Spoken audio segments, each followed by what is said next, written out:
Hi friends, welcome to Chennai food. Cauliflower வச்சு நாம வறுவல் பொரியல் இந்த மாதிரிலாம் செய்வோங்க. ஆனா அதை வச்சு ரொம்பவே புதுமையான முறையில் ரொம்பவே சுவையான ரெசிபி எப்படி செய்யறதுன்னு பார்க்க போறோம். வாங்க பார்க்கலாம்.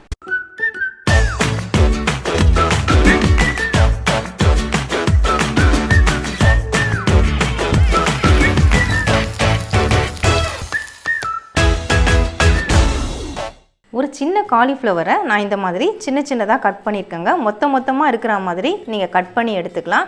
கட் பண்ண காலிஃப்ளவரை வெதுவெதுப்பான தண்ணியில் போட்டு அலசிட்டு தண்ணியை வடித்து நான் எடுத்து வச்சுருக்கேன்.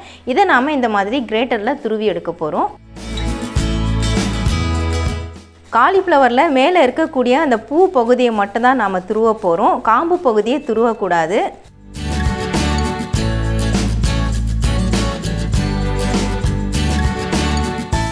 பாருங்கள், இந்த மாதிரி காம்புலாம் மிச்சம் இருக்கும். இந்த காம்பு நமக்கு வேண்டாம், இதெல்லாம் எடுத்து வச்சிடலாம். இந்த மாதிரி துருவி எடுத்துக்கோங்க. எடுத்த காலிஃப்ளவர் பீசஸ் எல்லாத்தையுமே நான் துருவி எடுத்துட்டேங்க. நல்லா சூப்பராக வந்திருக்குது. இதை அப்படியே நம்ம ஓரமாக வச்சிடலாம். ஒரு மிக்சிங் பவுல் எடுத்துக்கலாம். ஒரு கப் அளவுக்கு நான் வறுக்காத ரவை எடுத்திருக்கேன். கிட்டத்தட்ட 120 கிராம் அளவுக்கு எடுத்திருக்கேன். அதை இதில் சேர்த்துக்கிறேன். ஒரு கப்பு ரவைக்கு அரை கப்பு தயிர் சேர்த்துக்கோங்க. 60 ml அளவுக்கு எடுத்திருக்கேன். அதை இதில் சேர்த்துக்கிறேன். அரை டீஸ்பூன் அளவுக்கு சால்ட். தயிர் சேர்த்த அந்த கப்புலேயே ஒரு கப் அளவுக்கு தண்ணி சேர்த்துக்கலாம். சேர்த்துட்டு இதை நல்லா மிக்ஸ் பண்ணி விட்டுடுங்க. இப்போ நல்லா மிக்ஸ் ஆகிடுச்சு. இதை மூடி போட்டு விட்டுடலாம். 10லேருந்து 15 நிமிஷம் வரைக்கும் இதை ஊற விடலாம். ரவை ஊறுறதுக்குள்ளே நம்ம துருவின காலிஃப்ளவரை வச்சு ஃபில்லிங் ரெடி பண்ணிக்கலாங்க. பேனை சூடுபடுத்திக்கோங்க. 1 டேபிள் ஸ்பூன் அளவுக்கு ஆயில் சேர்த்துக்கோங்க. அரை டீஸ்பூன் கடுகு, அரை டீஸ்பூன் உளுத்தம்பருப்பு, அரை டீஸ்பூன் சீரகம். கடுகு, உளுந்து, சீரகம் எல்லாமே நல்லா இப்போ பொரிஞ்சிருச்சு. 2 பச்சை மிளகாயை நான் நீல வாக்கில் கட் பண்ணியிருக்கேன். அதை சேர்த்துக்கிறேன். கொஞ்சமாக கருவேப்பிலை அதையும் சேர்த்துக்கலாம். 1 டீஸ்பூன் இஞ்சி பூண்டு பேஸ்ட், கூடவே அரை கப் ஃப்ரெஷ் பட்டாணி. இது எல்லாத்தையும் சேர்த்துட்டு நல்லா ஒரு முறை மிக்ஸ் பண்ணி விட்டுக்கலாம். ஸ்டவ் மீடியம் ஃப்ளேமில் வச்சுக்கோங்க. பட்டாணி, இஞ்சி பூண்டு எல்லாமே நல்லா மிக்ஸ் ஆகிடுச்சுங்க. இப்போ ஸ்டவ்வை லோ ஃப்ளேம் பண்ணிக்கோங்க. 1 டேபிள் ஸ்பூன் அளவுக்கு நான் தண்ணி சேர்த்துக்கிறேன். சேர்த்துட்டு ஒரு முறை நல்லா கலந்து விட்டுக்கோங்க. 1 நிமிஷம் நாம் மூடி போட்டு விட்டுடலாம். மூடி போட்டு விட்டு இப்போ 1 நிமிஷம் ஆயிடுச்சுங்க. நான் மூடியை ஓப்பன் பண்ணிட்டேன். பட்டாணி வேகிறதுக்காக தான் நம்ம 1 டேபிள் ஸ்பூன் தண்ணி சேர்த்துட்டு மூடி போட்டோம். இப்போ நம்ம மசாலா சேர்த்து விட்டுக்கலாம். அரை டீஸ்பூன் தனி மிளகாய் தூள் சேர்த்துக்கிறேன். ஏற்கனவே நம்ம பச்சை மிளகாய் சேர்த்துருக்கோம், அதனால் பார்த்து சேர்த்துக்கோங்க. அரை டீஸ்பூன் கரம் மசாலா, அரை டீஸ்பூன் மிளகுத்தூள், தேவையான சால்ட் சேர்த்துக்கலாம். நான் அரை டீஸ்பூன் அளவுக்கு சேர்த்துக்கிறேன். 1/4 டீஸ்பூன் மஞ்சள் தூள். இது எல்லாத்தையும் சேர்த்துட்டு ஒரு முறை நல்லா கலந்து விட்டுக்கலாம். இந்த மாதிரி நல்லா மிக்ஸ் பண்ணதுக்கு அப்புறமா நம்ம துருவின காலிஃப்ளவரை இதில் சேர்த்து விட்டுக்கலாம். சேர்த்துட்டு நல்லா ஒரு முறை கலந்து விட்டுக்கோங்க. ஸ்டவ் லோ ஃப்ளேம்லேயே இருக்கட்டும். மசாலாலாம் நல்லா காலிஃப்ளவரில் மிக்ஸ் ஆகிடுச்சுங்க. இந்த மாதிரி மிக்ஸ் பண்ணி விட்டதுக்கப்புறமா நம்ம தண்ணி எதுவுமே சேர்க்க வேண்டாம். அந்த காலிஃப்ளவரில் இருக்கக்கூடிய ஈரப்பதமே போதும். 2 நிமிஷம் நம்ம மூடி போட்டு விட்டுடலாம். மூடி போட்டு விட்டு 2 நிமிஷம் ஆயிடுச்சுங்க. நான் மூடியை ஓப்பன் பண்ணிடுறேன். காலிஃப்ளவர் எல்லாமே நல்லா வெந்திருக்கு பாருங்கள். நம்ம தண்ணியே சேர்க்கலை, ஆனால் நல்லா சூப்பராக வெந்திருக்கு. ஏன்னா நம்ம துருவி சேர்த்ததுனால சீக்கிரமாகவே வெந்துடும். இப்போ கடைசியாக நம்ம கொஞ்சம் கொத்தமல்லி தழை தூவி விட்டுக்கலாம். கொத்தமல்லி தூவி விட்டுட்டு ஒரு தடவை நல்லா மிக்ஸ் பண்ணி விட்டுக்கோங்க.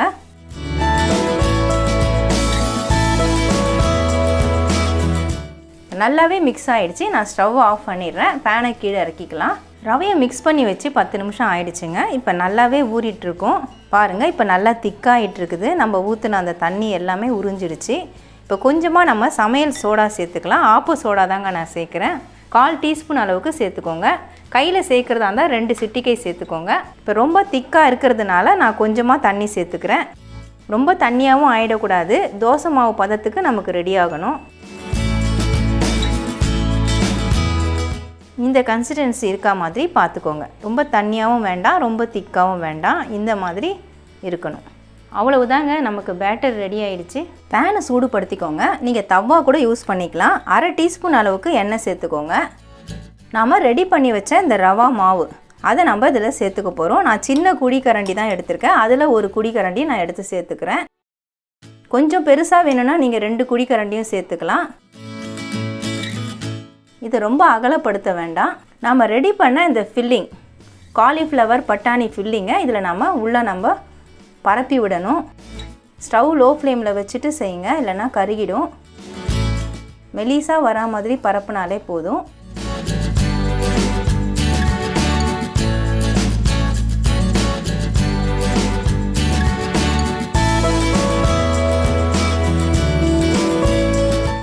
இந்த மாதிரி ஃபில்லிங்கை பரப்பி விட்டதுக்கப்புறமா மேலே கொஞ்சமாக நம்ம மாவை ஊற்றி அதை மூட போகிறோம். ஊற்றிட்டு இந்த மாதிரி லைட்டாக தேய்ச்சி விடுங்க பொறுமையாக.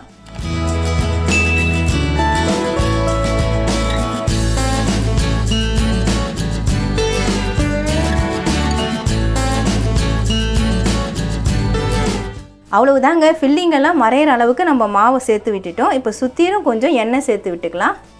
மறுபடியும் நான் 1/2 ஸ்பூன் அளவுக்கு சேர்த்துக்கிறேன். மேலே ஒரு 1/4 ஸ்பூன் அளவுக்கு ஆயில் சேர்த்துக்கோங்க. இப்போ மூடி போட்டு விட்டுடலாம்.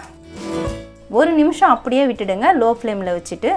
1 நிமிஷம் ஆயிடுச்சுங்க. நான் மூடியை ஓப்பன் பண்ணிடுறேன். ஒரு பக்கம் நல்லாவே வெந்துட்டுருக்கோம். நம்ம திருப்பி போட்டுக்கலாம்.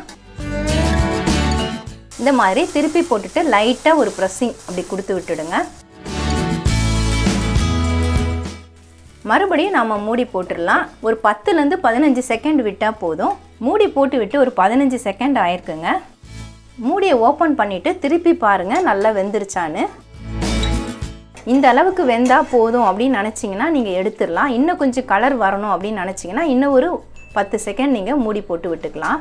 எனக்கு இந்த அளவுக்கு இருந்தால் போதுங்க. நான் ஸ்டவ் ஆஃப் பண்ணிக்கிறேன். ஸ்டவ் ஆஃப் பண்ணிவிட்டு பிளேட்டுக்கு மாற்றிக்கலாம். அவ்வளவுதாங்க, வீட்டில் இருக்கக்கூடிய ரவையை வச்சு ரொம்பவே சூப்பரான டேஸ்டியான ஃபில்லிங் தோசை நம்ம ரெடி பண்ணியிருக்கோம். இந்த ரவா தோசையை நம்ம ப்ளைனாக செய்யாமல் இந்த மாதிரி ஃபில்லிங்கோடு வச்சு செய்யும் பொழுது நல்லா ஸ்பைசியாகவும் இருக்கும், டேஸ்டியாகவும் இருக்கும். இதுக்கு சைட் டிஷ் எதுவுமே தேவையில்லைங்க. ஏன்னா நம்ம ஃபில்லிங்காக காலிஃப்ளவர், பட்டாணி இதெல்லாமே நம்ம ஸ்பைசியாக ரெடி பண்ணி ஃபில்லிங் வச்சுருக்கோம்.